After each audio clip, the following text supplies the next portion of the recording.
Hello everyone and welcome back guys to round 3 of the Gran Turismo Sport Nations Cup, where today we're here back at Catalonia once again. Yeah, obviously we've already raced around here in the Manufacturers Series, but I'm guessing there was a little bit of real life coincidence for Gran Turismo Sport this week, so we're racing Super Formula cars around Catalonia. Again, another 13-lap race. Apologies that we unfortunately didn't do any race last week from this series. I did explain, unfortunately I was a bit busy. I'm trying to get as many as I can in, but yeah, unfortunately, just a couple of times I won't be able to race over the course of the season. But yeah, practice though, I hadn't really done many laps at all, to be honest. I sort of just jumped on, wondering when the next session was going to be, and realised it was 10 minutes away.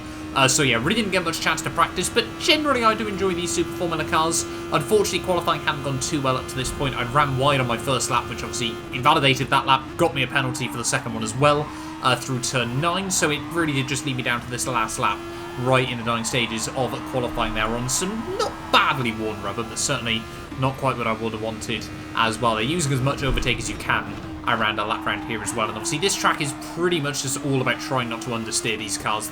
Just generally with this car, you want to hold it right underneath. There's like a bite point with it where it just starts understeering, and yeah, you've really got to be careful of that in this thing around, yeah, pretty much every track on Gran Turismo Sport in its entirety here. But so far though, this lap hasn't been too bad. I was sort of trying to keep it safe, keep it tidy, and make sure we actually get a lap on the board. You can see currently we're 10 seconds off the pace, down on a 1 minute 36, so hopefully, yeah, we can find a lot of time from that. The fastest guy so far was a 1:26.6, which was about where I wanted to be there. You can see currently purple as we head in towards Sector 3 though, but this final sector would not be good at all here as we head up in towards the final couple of turns there. You can see a guy just in front of us, a fellow Brit there, in towards the final couple of corners, just starting to give us a little bit dirty air there as we don't hit the apex down in towards the final sector of the lap there, and this guy just all in the way, means so much understeer as we head through the final couple of corners there. Peels into the pit lane as well, which was even more frustrating, the fact that he wasn't even on a lap or anything like that. He could have just got out of the way, and up towards the line it's going to be a 1:27.0 there, so definitely felt like we had pace to be on the front row of the grid, but it does leave us P6 for the start of this one there. We wouldn't have been pole anyway, because someone managed to find 0.6 of a second and absolutely minced it on a 1:26.0 there. But hopefully, over the course of the race, obviously we can get into a good groove, try and finish with a good result here as well. I want another podium. You know, we've been consistently getting sort of top 5s early on this season. There you go. You can see the mini electric paint scheme. There's going to be some cool paint schemes for this one there on pole position. The McLaren in P2 there, I'm probably going to be calling them by the paints on the cars. So the Panasonic Toyota, haven't seen that in a whole long time, in P3 ahead of a Rocket Williams. Never really got to see that as well in the real world of Formula 1. P5 is an old school Marlboro Ferrari, and then myself P6 with the standard paint scheme. I didn't really do anything with it, unfortunately, there as well. So you can see 7th place Harman Kardon sponsored car. I guess that looks kind of cool as well. And then P8 is just pain for the eyes, is the only way I can describe that. 9th place is a old school Red Bull Petronas kind of combo thing, very, very weird and wonderful. And then P10 as well, they can see a blue and grey car, doesn't look too bad. Sometimes simplicity is always nice as well. There P11 in whatever that is, and then you can see P12 in a Mick Schumacher Haas. I wondered if someone was going to try and do a meme Nikita Mazepin car for this one, but apparently not. He's just a Mick Schumacher fan, and he's German, so I do believe him there. P13, the Frenchman there, you can see ahead of the Czech driver, I want to say, in P14. P15, they're in an old school Lotus paint scheme. That thing looks sick as well. There you can see P16 in a completely blacked out car as well. Most people, I think, opting... No, it's a pretty even split between Hondas and Toyotas. Obviously, they're pretty much identical in every way. I don't think there's any difference between either of them on the game there. You can see right towards the rear of the field, though, as the pace starts to drop off. Not sure, again, what that is. And then last but certainly not least is a McLaren Honda car as well. But yeah, let's dive in then here. Round 3 of the Nations Cup from Catalonia. Hopefully, we can have a good, clean race. Right, so here we go then, ready for round 3 of the Nations Cup. Obviously, unfortunately, we couldn't do round 2 last time out. Hopefully, we can get a nice clean start, our first standing start of the season. So let's wait and see as to what we can do. Ready for this one, 13 laps ahead of us. Obviously, hold the brake, ready for the start.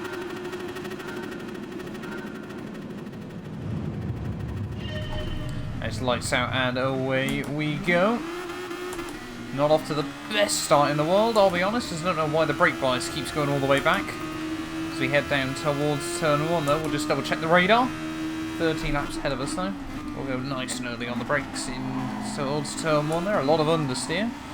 As someone tries to get around the outside, he's completely mugged us off around the outside as the Ferrari paint scheme car straight off into the gravel trap. Can we come back at the Belgian though? As we head up the hill, managing the overtake mode is going to be critical around this circuit today. Oh, just a big old squeeze coming from him. So we're obviously not using any traction control, but it can get a little bit leery. At the best of times, Toyota goes for a big old send up the inside. Hopefully we can capitalise from that. A little bit of contact on the exit, but we did get away with it. Oh, just nudge the grass. Trying to run wide, pick up a penalty. So that's gone out to come straight back up the inside. We're just going to bail out that one into here and hopefully try and get him back on the exit. There we go. I think he's in a BMW M-Power livery car. So hopefully now we can hook it up around the outside. Yes, we can. There we go. So up one spot then off the start of this race. Indian in front of us has got a penalty as well. So it might be P4 there, but yeah, top two though. Looking rather quick at the start of this race. Might have just got out in one piece, but I want a podium in this race. That's exactly what I want from this one, and I feel like I can probably get one. Obviously, qualifying, it was actually our third lap that was the only one that counted. So we definitely had lost a lot of performance from the tyres. But we'll wait and see. P2 also with a penalty. That is the... is it? No, Norwegian, isn't it? Up in P2, but we should be able to get the jump on the Indian as we head back through the infamous turn 9. Just wait and see. We'll have a look, hold the race in line, and yes, there we go. As I think the Norwegian... Whoa! This guy doesn't know how to race. Just straight up, he just doesn't, apparently.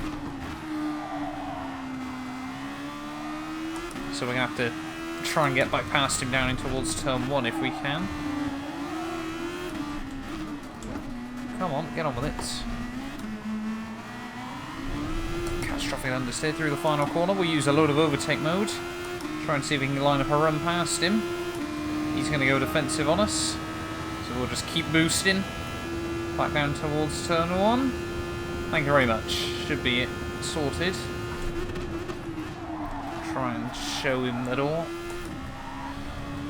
And we now should be able to P4 of this race. Having to be very, very feisty with the late defence. But I just didn't want him trying to go for anything again. Try and put him back a bit. And hopefully we won't have to deal with him again.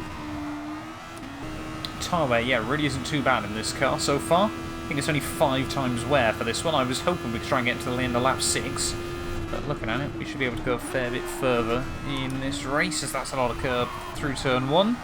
Always try and take as much curb as you dare through turn 2 though. But yeah, the leader is just romping away at the front. But P2 and P3, gap staying pretty level. See, we're only a 10th off the leader that time round. We're just trying to use a splash of overtake out of the final corner each time round. It seems like really the only sensible place you want to use it around this circuit. As we get back through turn 1 and turn 2. Yeah, just trying to slowly close our way up. Don't want to make any mistakes like we have done in a few races recently. Frenchman's now picked up a half-second penalty as well, all of them coming from turn 9. So trying to keep it clean through there is going to be the key to closing up. How much ground is the Frenchman going to lose then? So we just run a little bit over the inside curb. He's going to be put back behind the Norwegian. Is he going to try and keep the nose there, however? No. So fairly sensible from these two. But now, this is definitely a 3-car battle. Fronts are really starting to wear a lot more, as you can see there. We're all over the exit of turn 4, down in towards turn 5. Just picking up a little bit of inside curb there, and that unfortunately meant we just couldn't get on the throttle where I wanted to. But we are still sticking right with the back of this Frenchman. It's just a case of strategy now. We need to try and probably pull out an undercut on him. Oh, that's close. Or really try and use a lot of overtake down in towards turn 1. He might have lost the toe though to the guy in front, which should make things a lot easier. Alright, come on. Load of overtake then on the Frenchman out of the final turn. Can we try and get something down in towards turn 1? Should be able to at least get to the inside, and really that's most of the job done then. He's going to try and hold it there, but we'll park it nice and tidily. We'll make the move work. A little bit aggressive over the nose. But we've pulled off the move, and now we've got to try and close at the 2 seconds now into the Norwegian. Might hit the end of this one though. Tyres definitely start to scrub a lot more, but I haven't really done much practice on the medium, so I don't really know what to expect with them. Right, we're going to do whatever the Norwegian guy doesn't do at this stage of the race. I've got to use a set of mediums and softs. Norwegian guy stays out, so we're going to be the first one to make the call then. Into the pits. Onto a set of those medium tyres. Do need a little splash of fuel as well. But yeah, obviously with such long pit stops around here, the Frenchman behind us and the Indian guy have both pit as well. So we have got to be a bit careful about them. But hopefully we just come out in some clear air. Obviously you just don't want a two-stop in pretty much any of these races anymore, just due to the nature of how long the pit lane takes. But let's hope for a nice clean stop nonetheless. We'll make sure obviously we just put enough fuel in. There we go. And we'll be back on our way. Oh, have we been jumped? Oh, where that guy? Oh no, we have. The Frenchman. He might have just pulled that off. No, he hasn't. He parks it way too early in T1. Not too sure what's gone on there, but I think he was... Oh, he's picked up a 1-second penalty. How does he manage that? But that was all very, very weird. But he might now be on softs to the end, however. Oh, Frenchman in front also had a penalty, so we can be all over the back of him. In towards the final sector. A little bit wide. So he then just short shift up in a second and just dump the throttle on the exit of turn 10. Oh, this guy's all over the road. Oh, come on. Get on with it. We'll go up the inside. Wouldn't have had to do that if you weren't sitting on the apex, buddy. We'll boost out as well, just make sure we get a bit of a gap. Only got a quarter of our overtake left. Still should be good enough for us. Is this guy going to be able to have a look down towards turn 1? I don't think so, not sensibly anyway. Got a lot more guys into the pits at the end of lap 9. So we are going to be back into P4 then of this race. The Norwegian seems to have pulled out a massive overcut on us. Sure how he's managed that, but fair play to him. German and the Brit in the lead though, still yet to pit at this late stage of the day. You're trying to get their softs as far as possible by the looks of it. Don't have any faith on the mediums. They're not that bad, won't lie, but they're not particularly brilliant either. Here is finally into the pits, as well as the German in P2. We definitely haven't got anywhere close to the Brit though. He's just dominating this one. A couple of corners. Oh, no. I've misread that then. I thought the Norwegian had pit in as well. So, where is the German going to come out? I think that's the last question on everybody's mind. Behind us. In a word, as we've suddenly now, got a load of space. No idea what happened to the Frenchman behind. But it might just be a case now of bringing this thing home for a podium.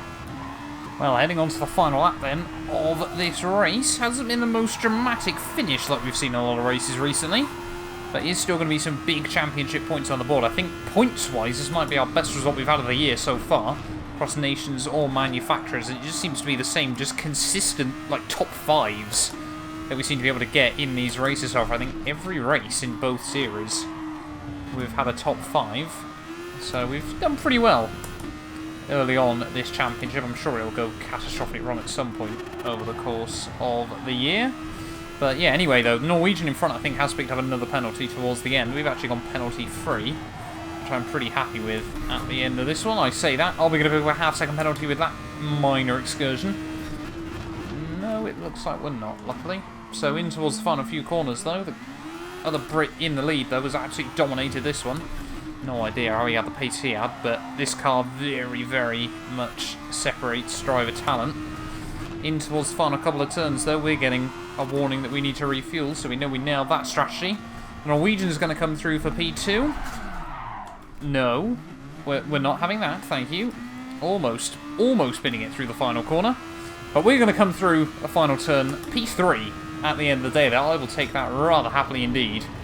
When all is said and done there, the mediums, really not wearing at all towards the end. But yeah, penalty free, like I said, not many drivers can boast that at the end of the day. But thank you all so much for watching. If you have enjoyed, do make sure you leave a like, get yourself subscribed, and yeah, we will be back very, very soon with more GT Sport.